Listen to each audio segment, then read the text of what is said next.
Ukrainian Scale Regiment surrounds Russian troops in the mines near Pokrovsk.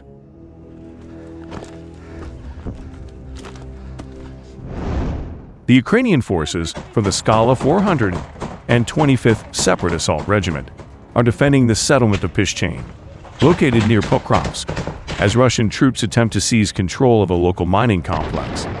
According to video footage the regiment's press service released, Russian forces continue efforts to concentrate in the area of the Pishchane mine, with reinforced structures that could provide cover from Ukrainian artillery and drones.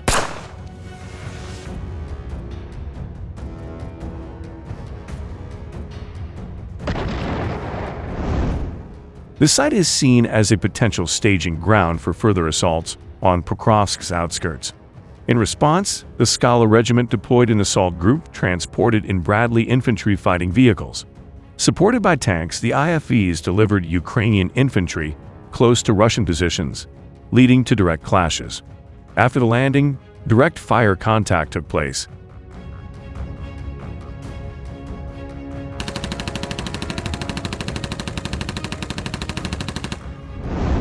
The Ukrainian troops forced Russian forces out of one of the mine's hangars, disrupting their ability to reinforce. Russian units have since attempted to reclaim the position, operating in small groups and using underground passages and rooftops to flank Ukrainian defenses. Despite persistent attacks, the regiment reports that the coordinated use of infantry and drones has prevented Russian forces from consolidating their presence. Fighting in the area remains ongoing.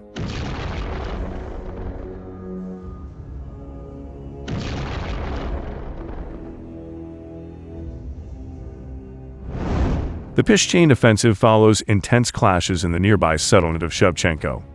Ukrainian officials reported that since March, Russian forces have suffered over 1,100 casualties in that sector.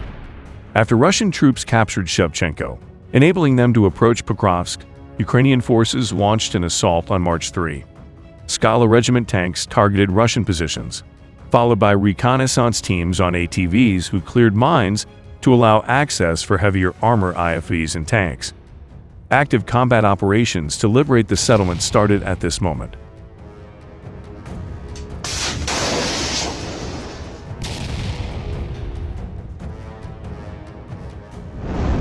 The operation to regain Shevchenko lasted 6 days, with the fiercest fighting centered around key defensive positions in two-story buildings, a school, and a cultural center.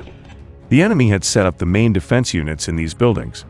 Ukrainian forces secured most of the settlement by March 9, after which reinforcement groups were deployed.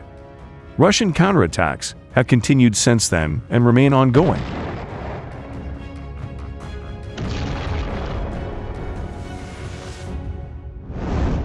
Meanwhile, in one of the most bizarre offensives of the war so far, Russia just launched a massive mechanized assault near Pokrovsk, led by 150 motorcycles.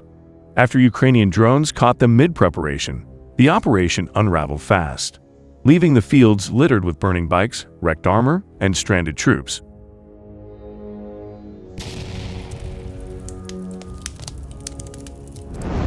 The goal of the Russian forces in this area is to advance and secure the key Pokrovsk-Kostiantynivka highway by advancing on the eastern flank of Pokrovsk. Earlier, the Ukrainian forces pushed them away from the positions near the highway and blew up an important stronghold at the highway intersection that the Russians previously held. Now that the weather is improving, they want to retake it to continue their advances.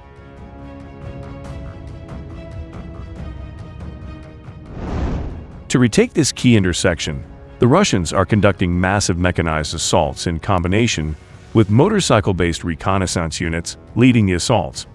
The main advantage of the Russian forces in this area is the good weather, without any rain to muddy the ground, which would otherwise complicate any armored attacks.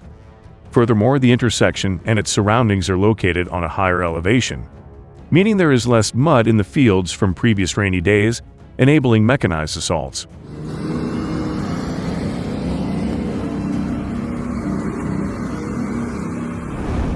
However, Ukrainian drone reconnaissance already spotted the Russian motorcycle units as they prepare to assault, allowing Ukrainians to swarm the skies with FPV kamikaze drones. Striking first, Ukrainians were able to pick them off several at a time, killing over two-thirds of the riders within minutes.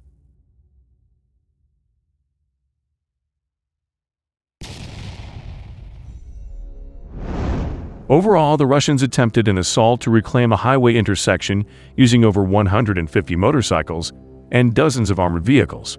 However, poor coordination and communication led to their defeat, with survivors scattered in the fields, and despite heavy casualties, they failed to gain any ground or achieve their goal of reaching a highway intersection.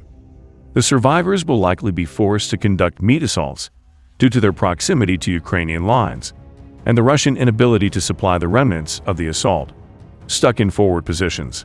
However, without any vehicle or armored support at all, these assaults will likely only result in even more losses.